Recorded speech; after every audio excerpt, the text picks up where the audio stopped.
In the past 15 days, Donald Trump has signed 6 treaties, agreements with 6 different countries to consolidate America's access to rare earth elements and important magnets, which are critical for defense and emerging technologies. In Kuala Lumpur, he signed deals with 4 different countries, Malaysia, Vietnam, Cambodia, and Thailand. And then he signed a deal with Japan, and he also signed one with Australia. So it appears that China's threat of weaponizing rare earth elements has triggered the US to essentially try and reduce China's dominance in the field. And I'm amazed at the speed with which the US has responded, much, much faster than other players in the field like Japan, India, and the European Union.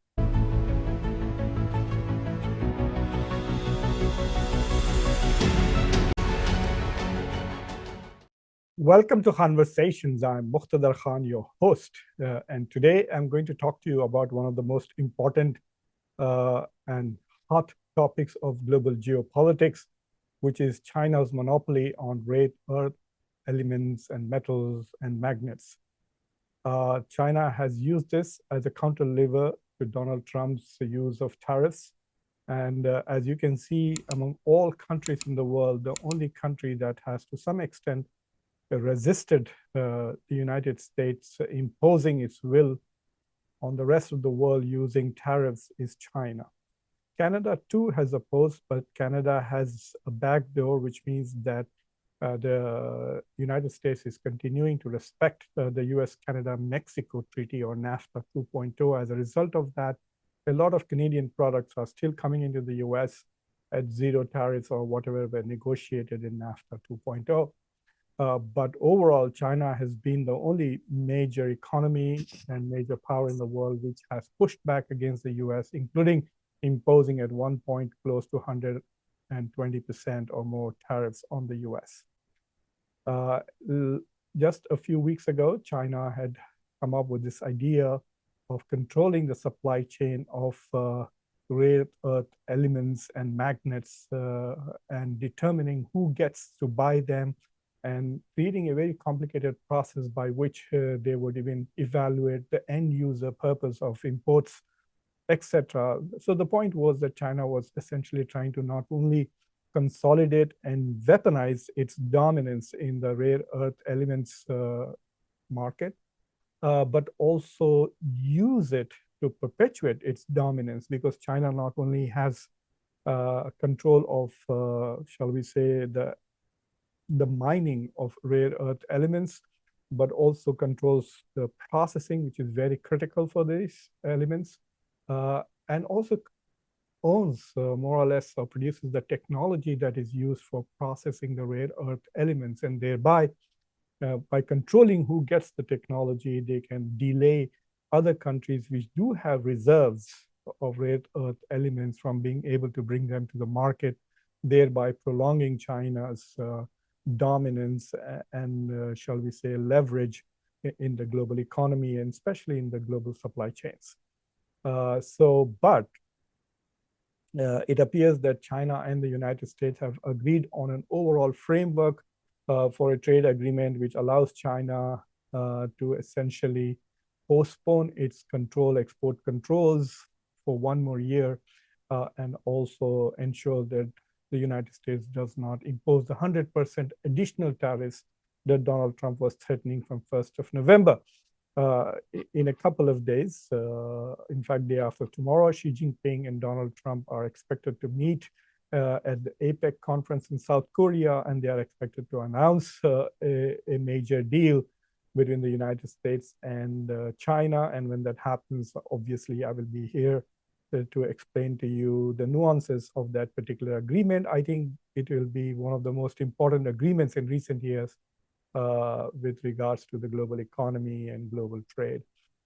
But first, let's talk a little bit about rare earth materials. When we say that China dominates this, what we really mean is that 70% of the global mining of rare earth materials, minerals, especially those that produce magnets, etc., 70% of the mining is controlled by China. 90% of processing and refining is controlled by China. And when you look at those critical magnets, which are absolutely necessary in many new technologies, new and emerging critical technologies, 98% of those magnets are controlled, produced, manufactured, and exported by China. So it clearly has a chokehold on emerging technologies which are used for sustainable development as well as for defense purposes, etc. So right now, if you look at this particular chart, you can say that this is the chart that looks at the production capacities of countries, rare earth elements. This is 2023. The data that I'm giving you, about 69% plus, is for 2024, but this was a pretty graph, so I'm borrowing this. It says that China has 68.6% control of the production. And then you have in the second place, the United States of America. People don't realize that the United States is quite a blessed country, whether it is rare earth elements, whether it is oil and natural gas, whether it is manufacturing. Where the United States is not number one, it is number two. So even though there's so much talk about China's leverage and control on the US with regards to rare earth elements, I was a bit surprised to see this number that the US is the second largest when it comes to 12.3%, followed by Myanmar, which is quite interesting, at 10.9%, and then Australia and Thailand and other countries. So clearly you can see that China is number one, the US is number two, and Australia is in the top four when it comes to production or rare earth elements in terms of mining from the ground. The rare earth elements are not really that rare. They are available in most places. I guess if you went and collected a lot of earth and then you just look through it, you would find it. Apparently, they are very disjointed and separated. So processing them and producing them in a form that they can be used, that's the more difficult part. It requires the technology that at the moment China possesses and produces. And they have invested heavily since the 1990s. So there shows a foresightedness of the Chinese economy and the Chinese government. They recognize very early the importance of rare earth elements and work very hard to monopolize it. This is a global map that basically shows the same thing this is not about production. This is about reserves in millions of tons. So China not only is the biggest producer, but is also has the largest reserves of rare earth elements. And that means that long into the future, China will dominate this because ultimately these elements are going to be part of nearly every technological thing that we will possess in the near future. So China is number one at 44 million tons of reserves. And then number two is Brazil at 21, followed by India, which is number three with 6.9 million tons. Now this map is slightly old, which is 2024, I think. So we don't have Pakistan, which now claims that it has $6 trillion worth of reserves of rare earth minerals, including cobalt, gold, etc. So there are no independent confirmations about the Pakistani claim that it has rare earth elements. But President Trump has signed 8 treaties worldwide, and that is very important to note. So these are the 10 countries which hold 99% of the global rare earth reserves. As you can see, China is number one, Brazil and Vietnam are number 2 and 3. Russia is in the 4th spot with India, etc. So it depends on how you define what are rare earth elements. The positions change of countries, okay? But nevertheless, China has the largest reserves and the US is not far behind. these are the 17 elements from the periodic table. You can see, I'm not going to run through them. These are the 17 elements which are considered as absolutely a rare earth, and they are the ones which are very critical for uh, for various industries. And so if you look at this chart, you can see that so electric vehicles, those are the four critical earth elements that are required. Especially they produce the permanent magnets, which I said 98% of it comes from China. Then they have the wind turbines, and then the defense equipment for jet engines, for missiles, for radars, for lasers, for night vision. All our smartphones, our televisions, LEDs, hard drives, iPads, all of these are also dependent on these rare earth elements and solar panels, batteries, etc. So all technologies that are critical for the future uh, are are dependent on rare earth elements, and they will be more so in the future. So the demand for this is only going to increase, uh, and so that's an important point to keep in mind. So there is an effort taking place to ensure that people have been, especially Western countries and other powers, have been surprised and worried by what China has done. China's threat to weaponize its supply chain. Look, the West continues to use its economic clout as a weapon. Sanctions are one good example. Now Donald Trump is using tariffs as another way of weaponizing the economic dominance of the United States, the criticality of US economy and market for the rest of the world. So the US has been doing this for decades. And now that China is also basically using the same playbook, has kind of worried most countries, not just in the West, but also in the global South. And so they are looking for diversification of supply chains, et cetera. And that is where what Donald Trump did last week becomes so important, that he has signed 5 new uh, deals with 5 different countries to essentially diversify the supply chain for rare earth elements, not just to mining, but also to production, and you could say refining the rare earth elements. And there is expectations that by 2030, which is in the next 4 years, China's dominance will be reduced to some extent, because it's not just the US which is trying very hard, but clearly you can see the US is way ahead of other countries in trying to become free of China's dominance, but other countries are also taking part in trying to escape the Chinese dominance of rare earth elements. So this is the forecast that by 2030, China's control from 70% will go down to 50 to 55%. In the next 4 to 5 years. So it's not going to become marginal, but it will not have as much clout as it does today. So countries which are not in the good books of China will have an alternative supply chain if China blocks them out. So that is what is expected to happen by 2030 or latest by 2035 for sure. But this is the forecast. So China will go down to 50 to 55%. By 2030, Australia will come up 15 to 20%. US will remain at around 8 to 12%. Canada, Brazil, Vietnam, and in the seventh spot will be India with 2 to 3% of the rare earth elements. So digging them out, processing them, India will have to 2 to 3% of the market share, but China will continue to dominate. In any country like Vietnam and India, which are going to invest heavily in manufacturing, especially in the electronics sector, they will have to depend on Chinese exports of magnets, etc., for at least another 10 to 15 years, if possible, until 2040.